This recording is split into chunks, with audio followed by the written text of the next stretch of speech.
Oui, la lecture, c'est dans Psaume 119, versets 15 et 16. Je veux réfléchir à tes exigences et regarder le chemin que tu m'indiques. J'ai beaucoup de joie à faire ce que tu veux. Je n'oublierai jamais ta parole. Merci Seigneur.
Alors, bonjour à tous. Ça me fait plaisir de partager la parole avec vous ce matin.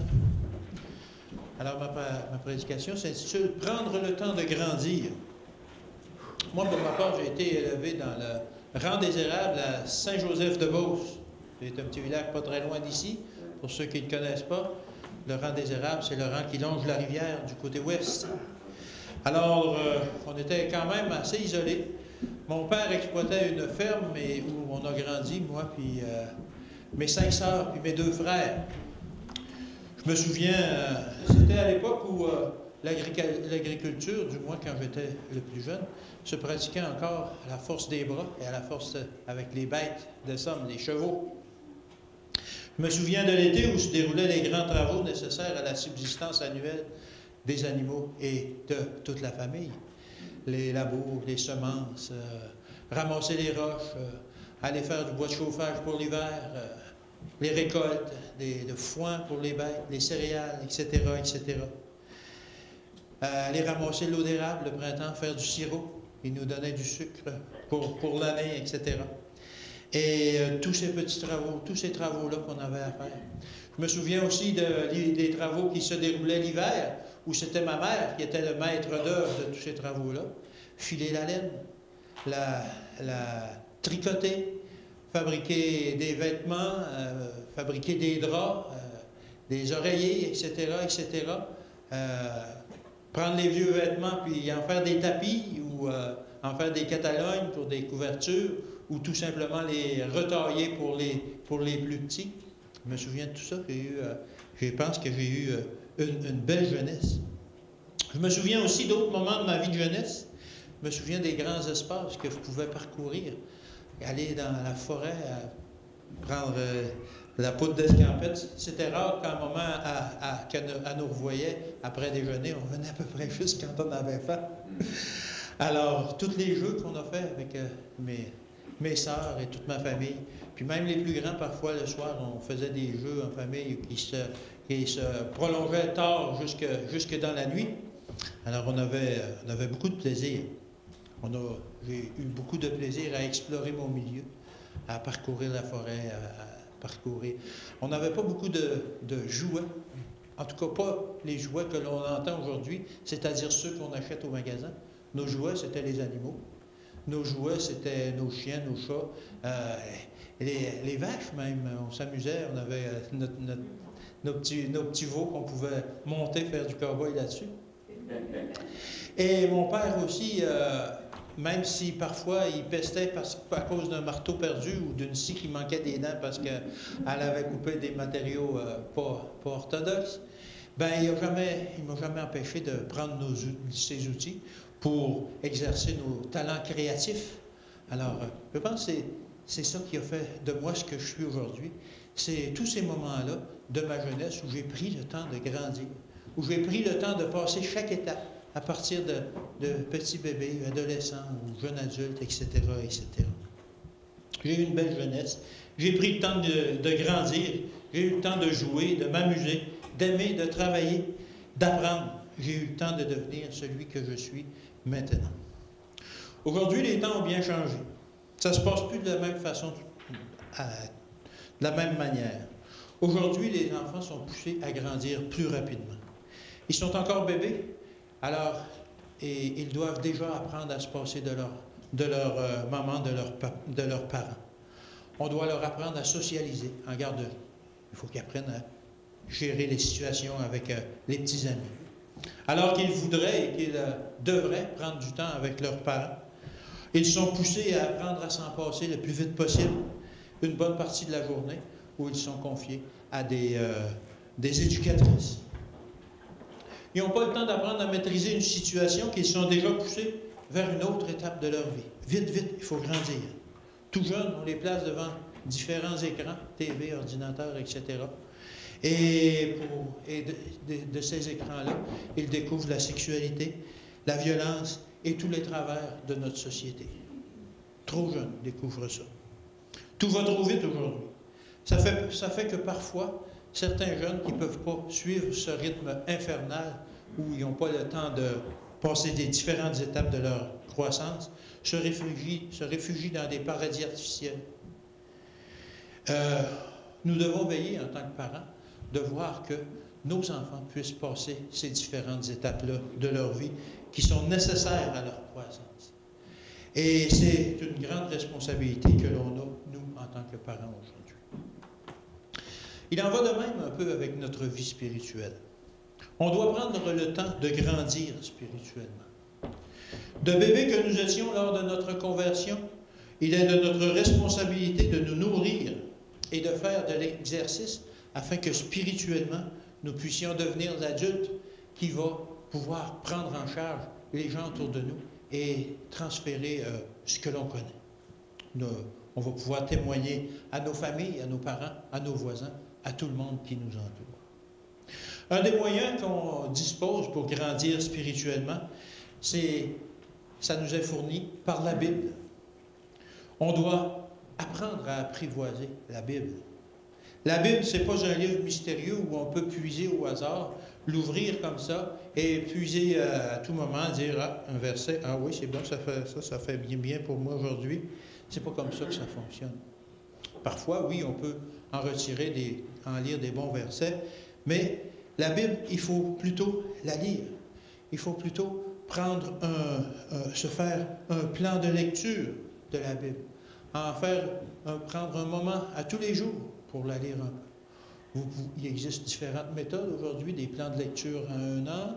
Vous pouvez lire 4 chapitres par jour. Vous pouvez choisir la méthode que vous voulez, mais vous devez prendre un moment à tous les jours, justement, plonger votre nez dedans pour apprendre à la connaître, en apprendre la nature, en apprendre l'essence même.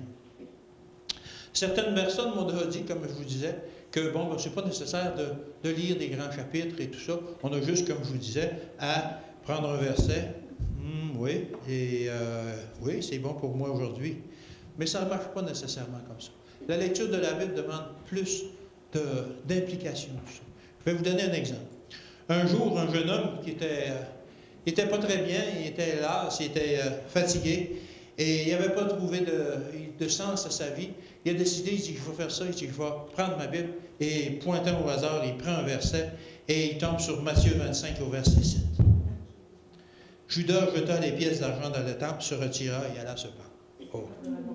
Ah, ça va pas bien pour moi aujourd'hui, j'ai pas envie de faire ça.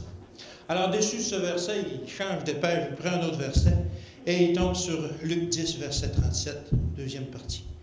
Va et toi, fais de même. Ah. Alors, pas content encore, il dit non, il prend un autre verset et il tombe encore sur Jean 13, verset 27. Ce que tu fais, fais-le promptement. Alors, voyez-vous, c'est pas comme ça qu'on lit la Bible. C'est pas de prendre un verset ici et là et d'essayer de se faire quelque chose qui va nous réconforter pour la journée. C'est bien sûr que c'est un exemple extrême que je vous donne, mais c'est pas comme ça.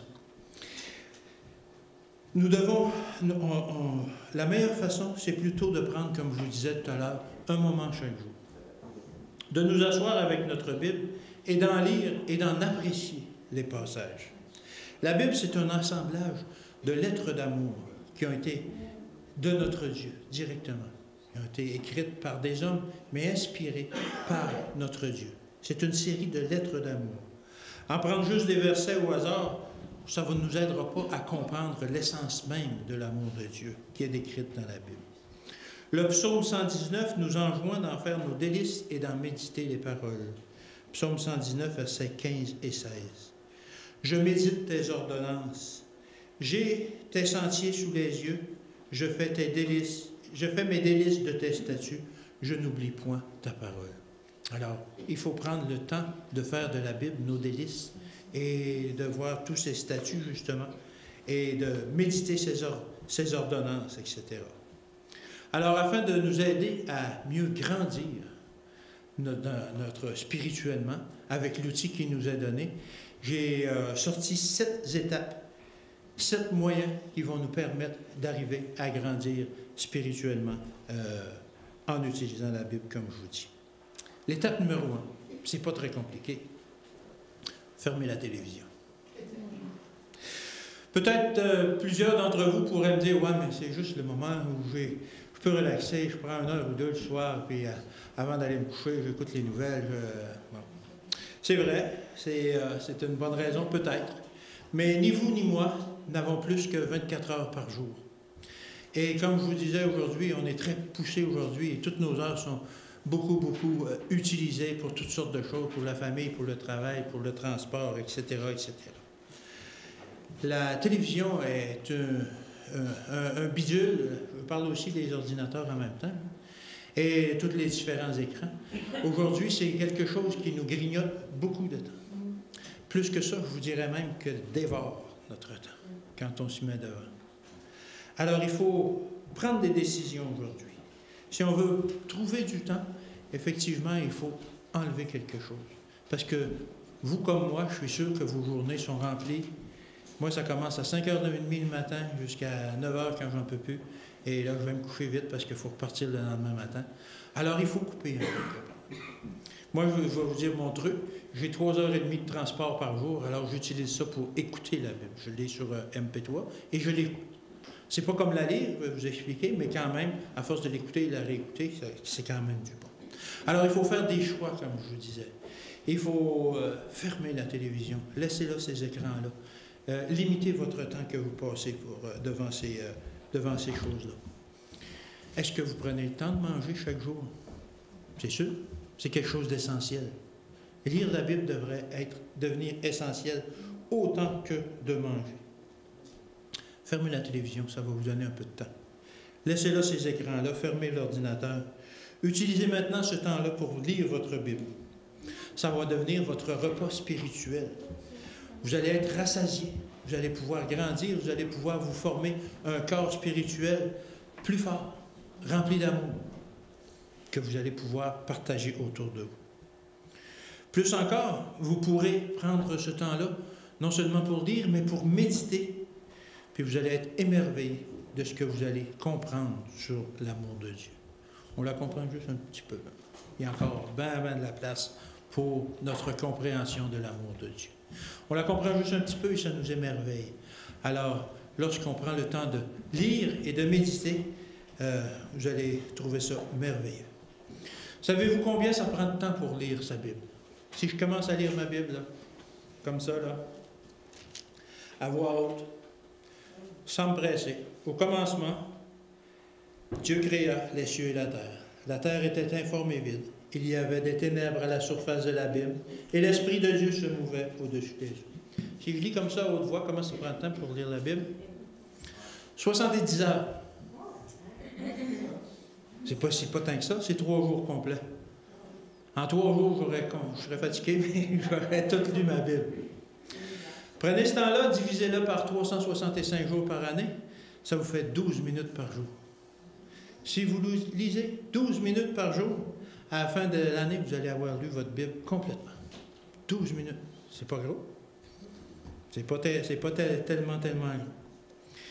Et 12 minutes par jour pour lire votre Bible en entier en un an. Et plus que ça, maintenant. Non seulement il faut la lire, mais il ne faut pas la lire trop vite parce qu'il faut l'écouter.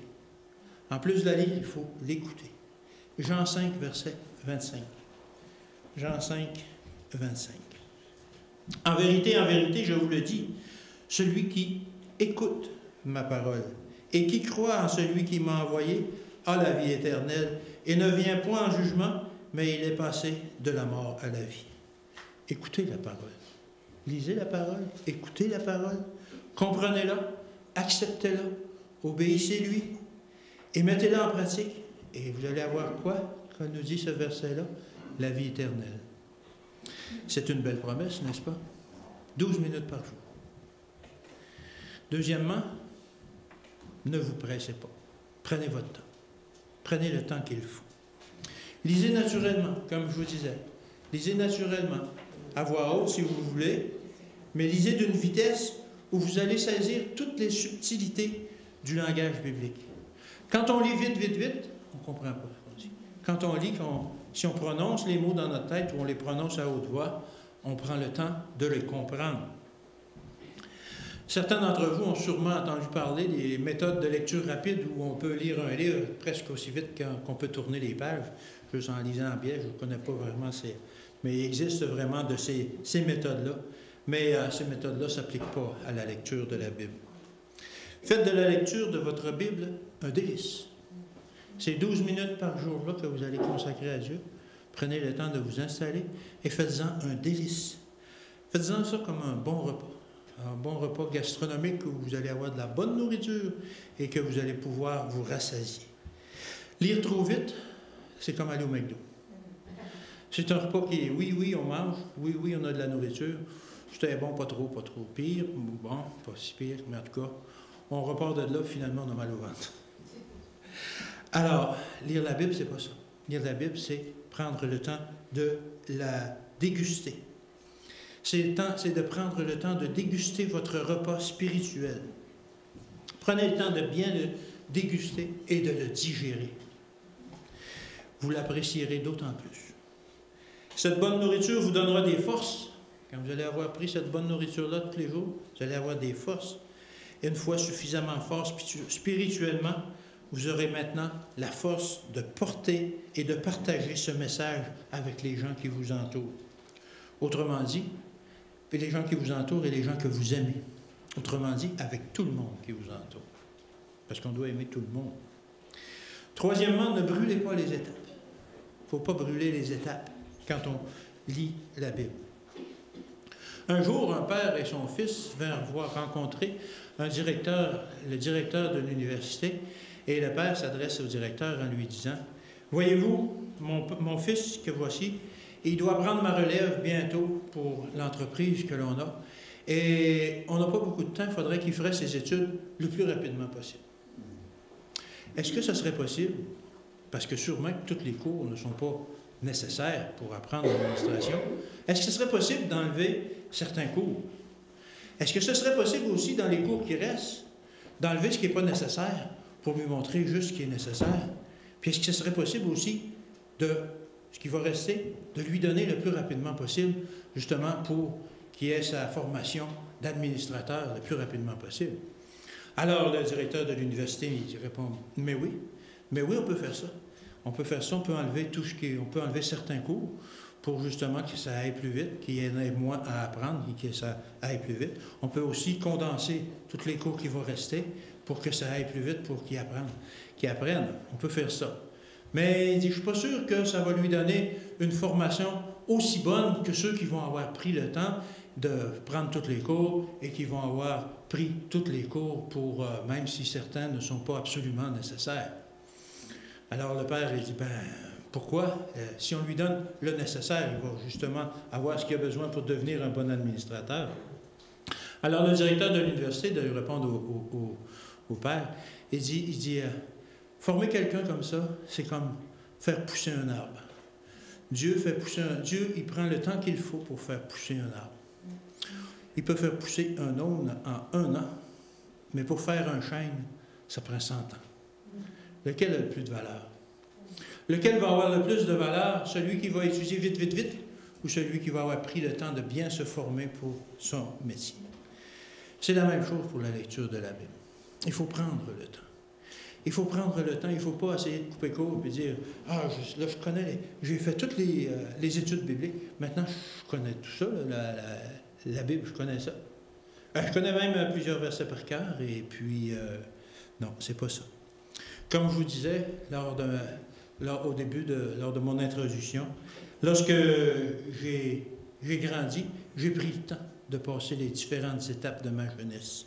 C'est la même chose avec la lecture de la Bible. Ne brûlez pas les étapes. Lisez un peu chaque jour. Ça ne donne rien d'essayer de lire 5 livres de la Bible dans une journée, puis essayer de lire autant le lendemain, puis essayer de battre des records de lecture de la Bible. Ce n'est pas ça le but. Prenez le temps de lire la Bible. Prenez-vous un programme de lecture à 1 an. Il en existe Vous pouvez trouver sur Internet, tant qu'à aller sur un ordinateur, vous pouvez chercher ça. Vous allez en trouver facilement. C'est très intéressant de lire la Bible avec un programme de lecture en 1 an. Vous allez prendre un peu de psaume, un proverbe, un peu de l'Ancien Testament, un peu du Nouveau à tous les jours. C'est très intéressant quand on lit ça. Quand on a terminé notre lecture, on pense à ce qu'on l'a lit et on a hâte au lendemain pour voir c'est quoi la suite des histoires, etc., etc. Je vous invite à prendre le temps. Ne brûlez pas les étapes, prenez le temps et lisez votre Bible un peu comme ça à tous les jours. Le contraire est aussi vrai. Vous avez sûrement déjà vu dans les supermarchés des présentoirs où les propriétaires mettent des échantillons de nourriture ou un petit morceau de fromage avec des cure-dents où on peut prendre ça puis goûter. Les propriétaires font ça dans l'espoir qu'on va acheter la nourriture en question en grande quantité, etc. Lire la Bible, c'est pas comme ça, comme je vous disais au début, c'est pas de prendre un verset ici, prendre un verset là, puis dans le désordre et tout ça. Qu'est-ce qui arrive après que vous avez fini de faire l'épicerie, puis vous avez goûté à ces quelques petits échantillons-là, vous en allez chez vous, puis vous préparez un bon repas nourrissant. C'est peut-être pas vraiment un repas que vous avez pris là.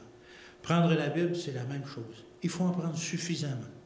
Comme je vous disais, si vous avez un programme de lecture en 1 an, vous allez avoir une bonne dose à chaque jour que vous allez pouvoir méditer, que vous allez pouvoir apprécier à chaque jour. Et ce ne sera pas trop et ce ne sera pas trop peu. Ne brûlez pas les étapes, prenez le temps. Quatrièmement, il faut connaître l'auteur. Il y avait un jour une jeune femme qui essayait de lire un livre, qui avait acheté un livre et elle lisait son livre. Elle lisait depuis un bon moment quand tout à coup, impatiente, elle n'en pouvait plus, elle referme le livre, elle dit « Ça, c'est un livre qui est le plus plate que j'ai jamais lu, je ne peux pas lire ça. » Alors le livre est resté là, bien entendu, pour un bon bout de temps. Quelques temps plus tard, elle a rencontré un jeune homme qu'elle a appris à connaître et elle en est tombée amoureuse. Un jour, elle lui dit « C'est drôle, j'ai un livre chez nous dont le nom de l'auteur, c'est le même nom que toi, porte le même nom que toi. » Alors l'homme lui dit « Est-ce que je peux voir ce livre-là? » Et il regarde le livre et il dit « Ben oui, je comprends qu'il a le même nom que moi, c'est moi qui l'ai écrit. »« Ah, c'est toi qui as écrit ce livre-là? » Alors vous imaginez le soir, la jeune femme, qu'est-ce qu'elle a fait? Elle a pris le livre, elle l'a lu. Elle l'a lu d'un couvercle à l'autre. Et même elle l'a relu plusieurs fois. Pourquoi? Parce que là, elle connaissait l'auteur. Elle voulait, en lisant son livre, apprendre à le connaître, apprendre à voir comment il pensait, etc. Ça n'avait plus le même intérêt, ou le désintérêt qu'elle avait au début s'était changé en un intérêt immense. C'est la même chose avec la lecture de la Bible. Vous devez connaître l'auteur. Est-ce que vous connaissez l'auteur de la Bible? Est-ce que vous connaissez Dieu?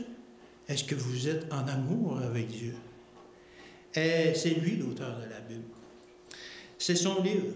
Vous pouvez l'utiliser pour mieux apprendre à le connaître, pour mieux le connaître. Jean 5 au verset 39. Jean 5, 39. Vous sondez les Écritures parce que vous pensez avoir en elles la vie éternelle. Ce sont elles qui rendent témoignage de moi. Alors, Dieu est en train de nous dire, oui, sondez les Écritures, lisez-les, mon livre.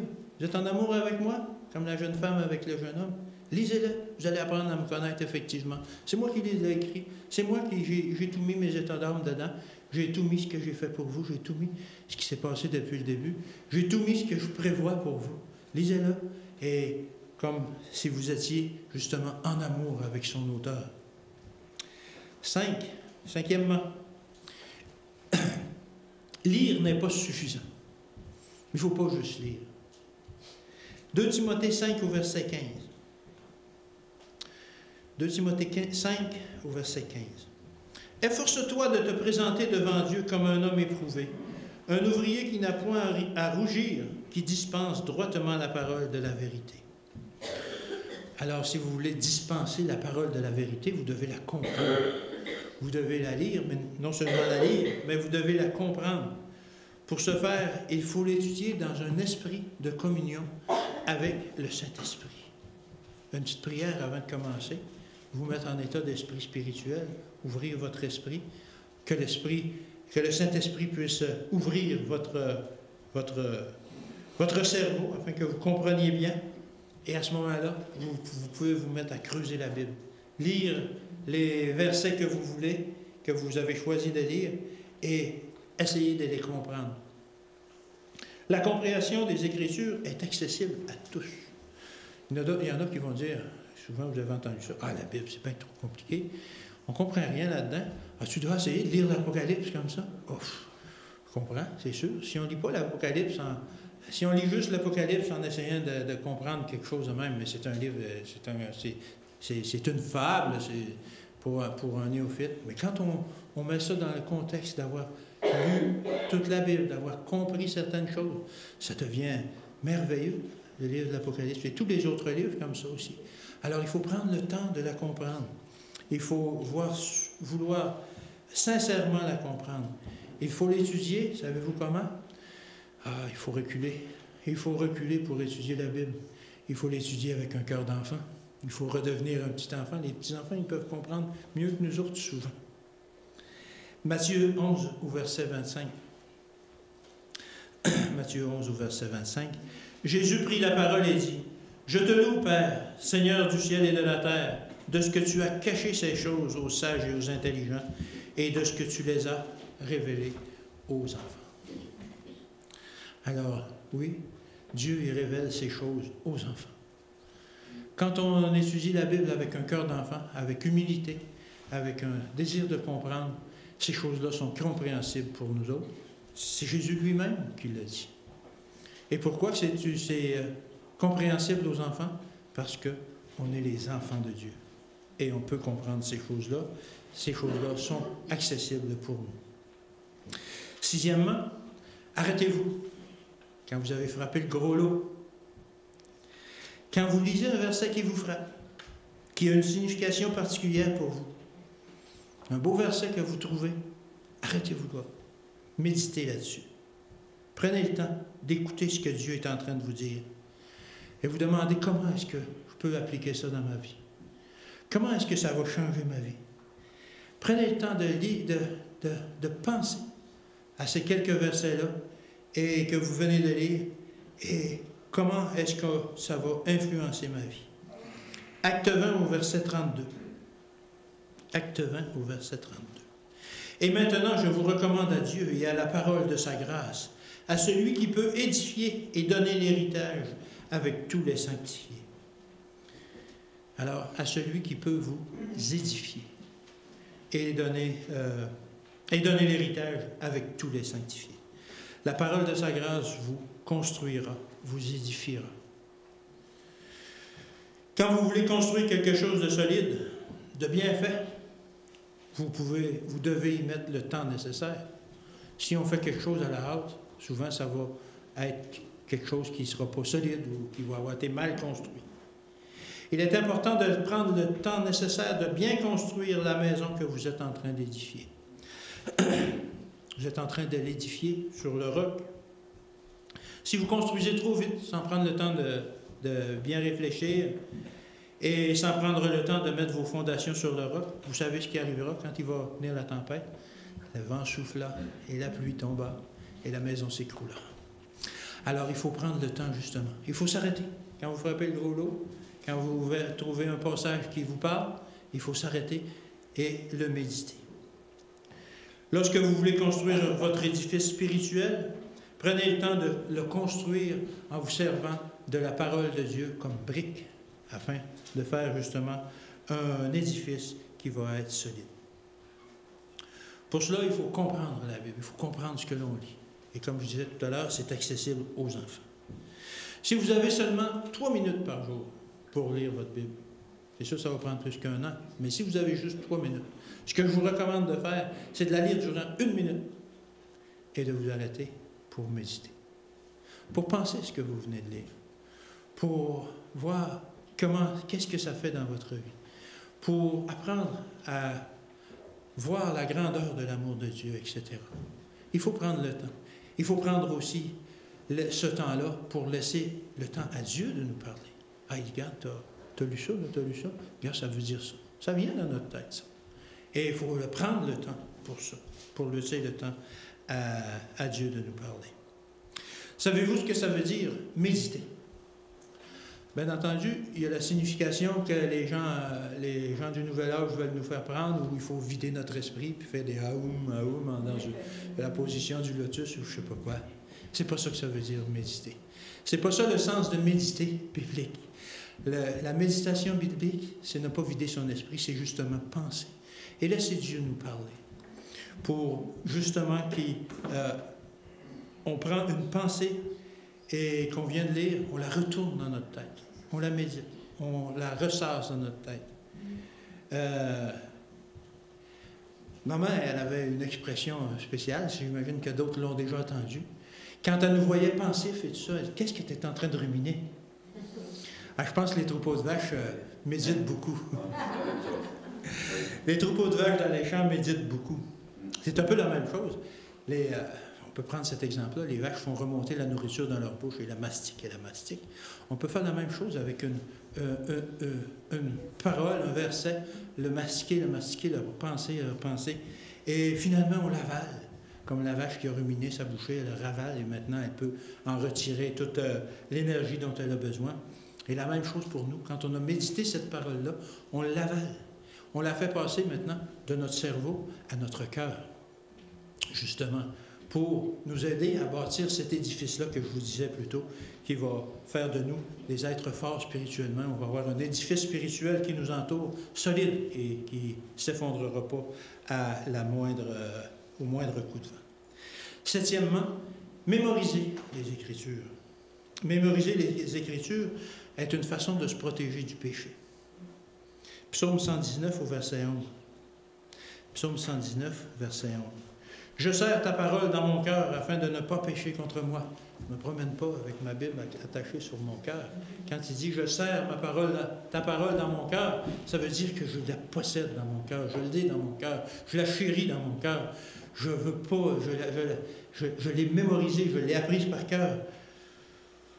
Vous pensez que vous ne pouvez pas mémoriser aucun verset, vous dites, je n'ai pas de mémoire pour ça, bien, vous vous trompez. Si vous utilisez la méthode de tout à l'heure, de lire 1 minute, penser 2 minutes, ou lire 10 minutes, penser 20 minutes, ou pas, vous allez mémoriser justement ces versets-là qui vous ont parlé dans votre cœur. Vous allez vous en souvenir.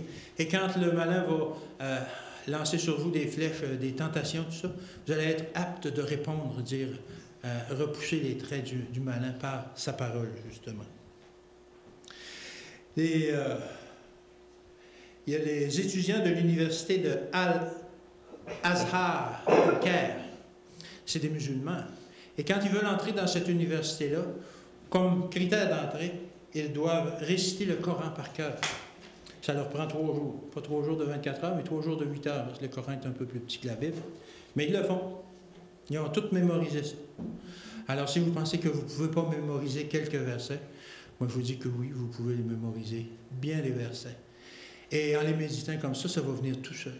Même si des fois, parfois, vous n'avez pas la référence, vous savez que vous allez pouvoir dire « Dieu a dit que ». Et vous allez pouvoir réciter le verset. Ils vont dire, c'est où dans la Bible? Ah, je te le trouverai plus tard, mais je sais que c'est écrit ça. Puis dans mon cœur, c'est écrit ça. Je serre la parole dans mon cœur. Alors, lire la Bible aujourd'hui, c'est comme s'approcher de l'arbre de vie. Les feuilles de l'arbre de vie, comme on voit dans l'Apocalypse, sont là pourquoi? Pour soigner et guérir les nations. Les feuilles du livre des livres sont là aujourd'hui pour nous guérir, nous aussi. Pour nous renforcer et pour nous donner le courage. La parole de Dieu, c'est notre nourriture spirituelle. L'étudier, c'est comme de manger des feuilles de l'arbre de vie qui guérissent. La parole de Dieu est la nourriture divine donnée aux humains. C'est elle qui contrôle, qui rassasie, qui comble notre appétit de nourriture spirituelle. C'est dans la Bible que vous découvrirez la vie éternelle que Dieu nous promet. 2 Pierre 1, verset 4. 2 Pierre 1, verset 4. Lesquels nous assurent de sa part les plus grandes et les plus précieuses promesses, afin que par elles vous deveniez participants de la nature divine, en fuyant la corruption qui existe dans le monde par la convoitise. Alors, participants de la nature divine. Dans le jardin d'Éden, avant le péché, Adam et Ève conservaient la vie éternelle comment? En mangeant de l'arbre de vie. Aujourd'hui encore, nous pouvons prendre les pages de notre Bible pour nous fortifier afin de conserver en nous la vie éternelle qui nous a été chèrement acquise par notre Seigneur Jésus.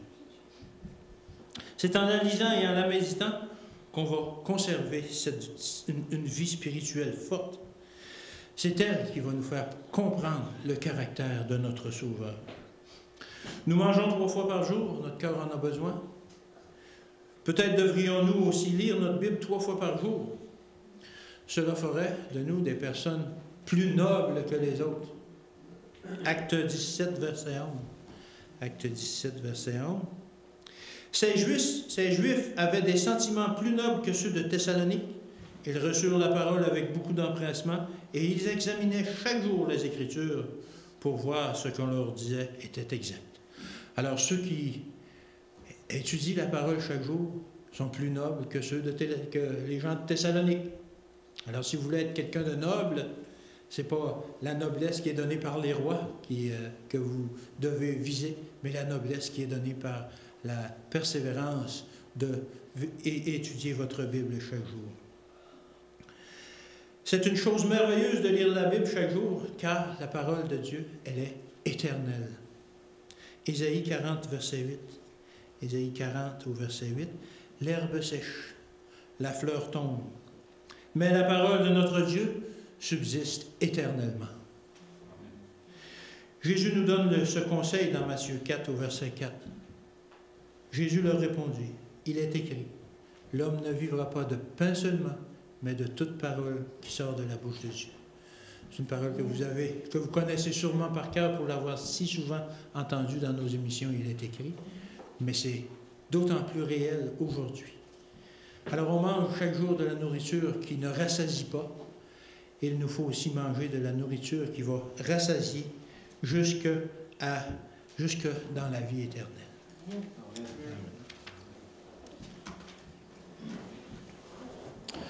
Alors je vous invite à vous lever pour un dernier cantique. Mon âme en silence.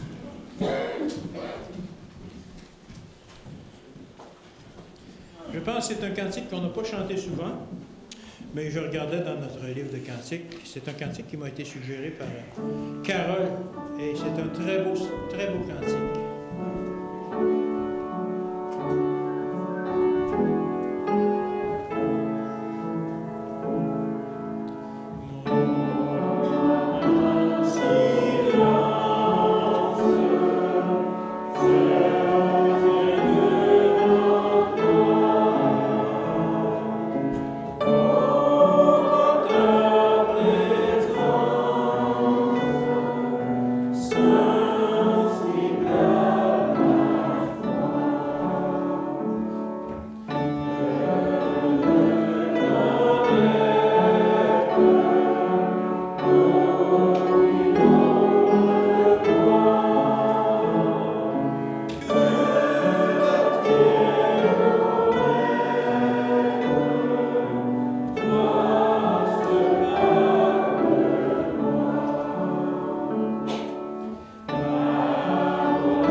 Père Céleste, merci que l'on ait pu prendre le temps, Seigneur, pour t'adorer, pour te rendre gloire.